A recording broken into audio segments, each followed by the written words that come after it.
नाम जब बाहर से जितना सरल दिखाई देता है, भीतर से उतना ही गहन और रहस्यमय है। साधक सोचता है, मैं तो केवल नाम का स्मरण कर रहा हूं, इसमें कठिनाई कहां। पर जैसे ही नाम गहराने लगता है, भीतर की परतें खुलने लगती हैं। चित्तवृत्तियां, मन, वासना, अहंकार और जो संस्कार जन्मों से चित्त में दबे पड़े थे, सब एक एक करके सामने आने लगते हैं। यहीं से साधक की वास्तविक यात्रा आरंभ होती है। श्री रमण महर्षि जी कहते हैं कि साधना का मार्ग बाहर की यात्रा नहीं, भीतर की यात्रा है।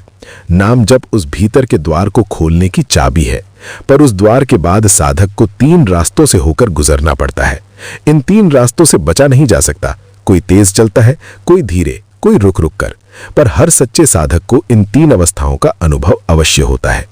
आज के इस वचन में हम रमण महर्षि की वाणी में और भाव में समझेंगे वे 3 रास्ते कौन हैं, क्यों आते हैं और नाम जप करते हुए साधक को उनका सामना कैसे करना चाहिए।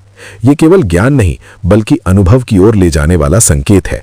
तो चलिए शुरू करते हैं साधक और महर्षि के बीच प्रश्नोत्तरी की इस श्रृंखला को।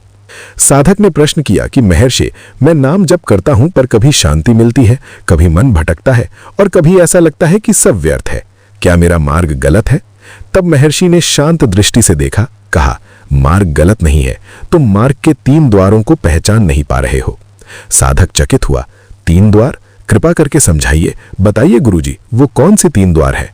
तब महर्षि रमण बोले, नाम जप में साधक को 3 रास्तों से गुजरना पड़ता है। पहला संघर्ष का, दूसरा शून्यता का मार्ग और तीसरा समर्पण का मार्ग। महर्षि जी कहते हैं, जब साधक नाम जप प्रारंभ करता है, तब सबसे पहले मन विद्रोह करता है। विचारों की बाढ़ आ जाती है।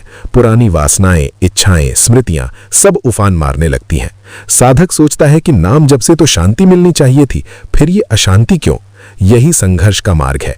ये अशांति नहीं, शुद्धि है।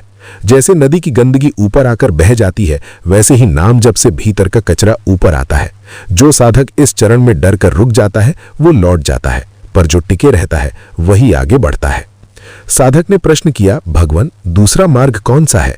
तब महर्षि रमण कहते हैं, जब संघर्ष शांत होने लगता है, तब साधक एक अजीब स्थिति में प्रवेश करता है। न आनंद न दुख। नाम जप चलता है, पर रस नहीं आता, भीतर खाली खाली लगता है। ये शून्यता का मार्ग है। ये बहुत सूक्ष्म परीक्षा है। यहां अहंकार अंतिम बार कहता है, कुछ नहीं हो रहा, छोड़ दो।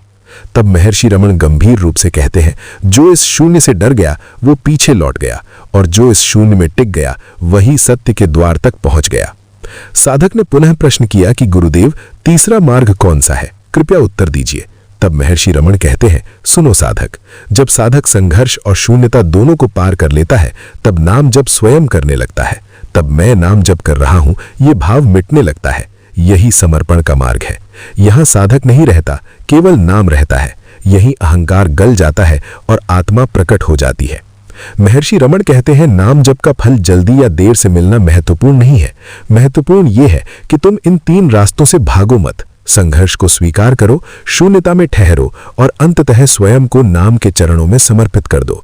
नाम जब तुम्हें कहीं नहीं ले जाता, वो तुम्हें वहीं लौटा देता है जहां तुम सदा से हो। नाम ही जीवन है, नाम ही मृत्यु। बस जरूरत है तो सिर्फ नाम में डूबने की। नमो नमः।